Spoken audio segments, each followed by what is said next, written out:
Okay, good evening. Pakinggan natin ang lawyer ng AGK victim at saka tayo magbigay opinion. Pakinggan mo. Mga kaibigan, bigyan natin ngayon ng reaction opinion itong article sa ABS-CBN News, tungkol sa mga pahayag ni Attorney Cristina Conte, ang abogada ng mga alleged AGK victims. Nakakatawa po yung payag niya na yun daw interim release ni PRRD mag-post ng threat sa buhay ng mga AGK victims. Naku naman, hindi naman sa Pilipinas dadalhin si PRRD, sa ibang bansa man, saka 80 years old na yun. Ano bang power pa ng 80 years old na nakakulong? Papalayain lang for humanitarian consideration. Grabe naman. So ito ang title: AGK victims lawyer surprise, Duterte release arranged before motion filing.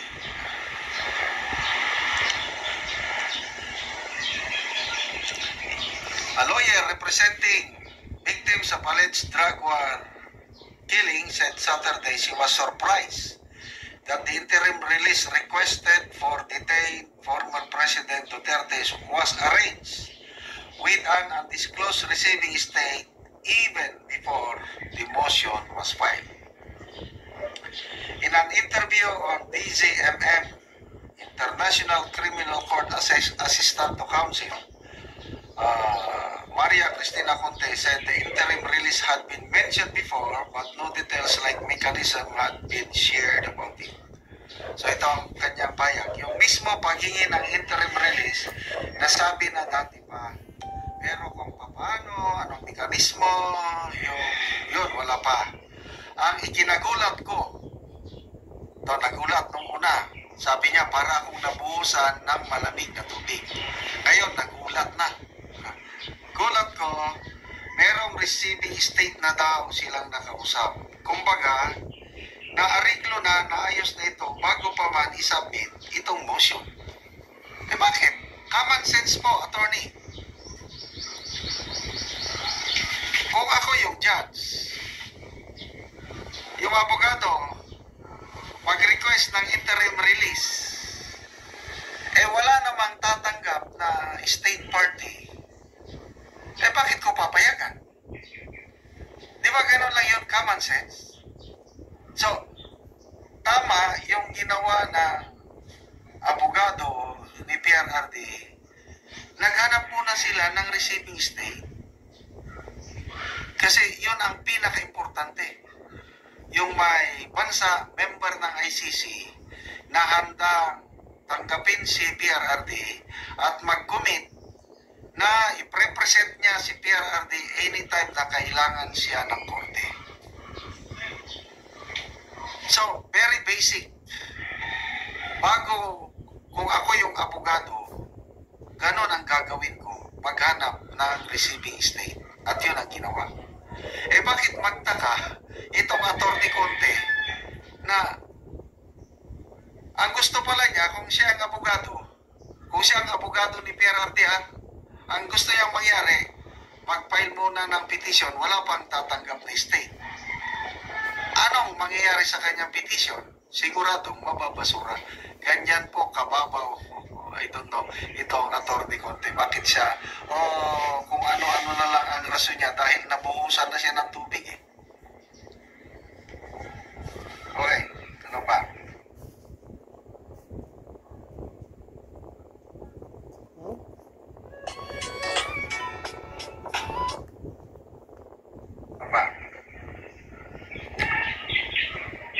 Conte said she was also surprised that the prosecution is supposedly agreeing with the request according to Duterte's defense team. Pangalawa, sabi niya, ito yung statement niya. Yung prosecution di umano ay pumayag na hindi kumontra dito sa motion na ito, pero klaro ito na based sa terms and condition, hindi naman parang, sige, pwede kang lumaya. Ang gusto nila, pwede kang lumaya, pero ayon sa terms and condition. Okay.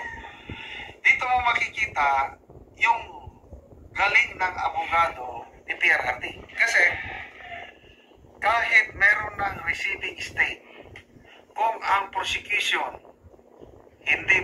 pumayag, eh alanganin 50-50. But then, talagang marunong, complete staff work ang tawag namin dyan. Kompleto na. So, ang abogado, naghanap ng bansa, pumayag. Ang abogado, kinausap niyang prosecution, pumayag. Basta lahat ng mga condition, mamit. Yes, imit ang mga condition. Ganon po, magtrabaho ang isang magaling na abogado.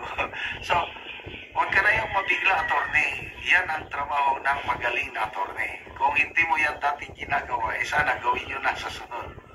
Okay. Ano pa?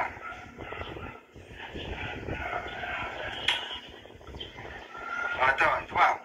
Sa ngayon, kung titignan mo, gusto mo naghingi ng humanitarian consideration. Sabi niya, gusto niyang lumaya dahil siya ay 80 years old na. Hindi natin malalaman ano pa yung iba pang dahilan. Oh. Ano pa pang ibang dahilan? Isa lang, humanitarian. Ikaw kaya ang magkaedad ng 80 years old? Di ba kawawa ang ating presidente? Okay lang sana kung bata-bata pa. Eh, may sakit na nga, mahirap ng kumilos, tapos nakakulong. Wala nang ibang dahilan, kundi humanitarian consideration. Again, huwag na kayong magulat pa, attorney. Bitter lang kayo siguro dahil hindi nyo matanggap-tanggap na malapit na lalaya si PRRD. Ito pa yung sabi niya,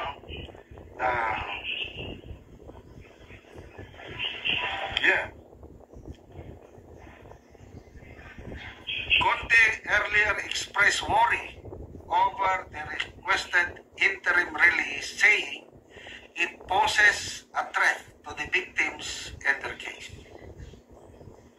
Ano pa ang magagawa ng isang 80 years old? Ano ang kapangyarihan ni PRRD? Akusado eh. Paano niya i-threaten ang mga victims? Grabe naman itong mga abogado. Oh, kahit si Representative Manuel, ganyan din ang kanyang pahayag. Sabi ni Manuel, ang pagpapalaya kay Duterte ay tiyak na gagawing viral content material na gagamitin ng paid troll army nila para ibuli, takutin at sirain ang moral ng mga pamilya ng AGK victims na nais sanang lumahok sa proseso ng ICC. Wala, bitter lang kayo, natataranta lang kayo, hindi nyo na mapipigilan ang paglabas ng aming minamahal na Tatay Digong. Okay, maraming salamat mga kaibigan sa inyong pagsubaybay sa ating channel. Nakakatulong kayo ng malaki sa tribong Talanding ng Bukidnon. Talanding Bukidnon, okay. So, ako rin ang magbibigay ng opinion. Sa loob man o sa labas si Pangulong Digong, kung talagang mayroon siyang maitim na balak, mga Attorney Tok Conte at saka Bayot na Manuel,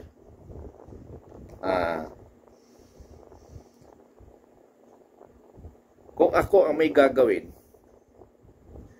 hindi ako lalaya. Dahil magiging dahilan pa yun na ako nagpapatay sa mga nanakot doon, sa mga complainant. Para safe ako na hindi ako nananakot, hindi mo na ako magpalaya para manakot ako at pumatay ng mga biktima.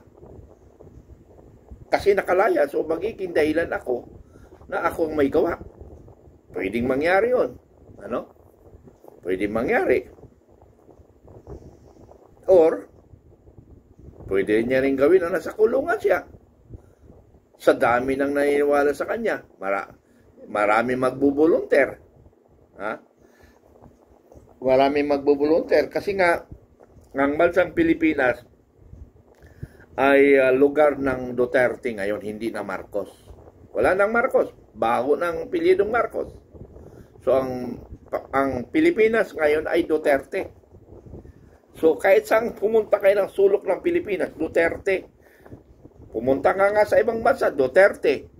Pumunta ka sa Netherlands, Duterte. Mayroon na nga probinsya sa Netherlands ng Pilipinas. Sino ang may gawa nito? Yun ang tanong. Sino may kagagawa nito? Yun ang tanong. So, ang may kagagawa nito, yung pagkatanga, pagka-weak leader, walang tapang na leader, si Pangulong Marcos. Pero ang walang iya talaga dito, ang pinaka-walang iya, dalawa, yung Araneta at saka Romualdez. Ito yung pinaka-walang iya. Araneta, Romualdez. Yung Marcos, sabit lang because siya ang presidente. Pero hindi siya ang walang iya. Ang walang iya dyan yung Araneta at saka Romualdez.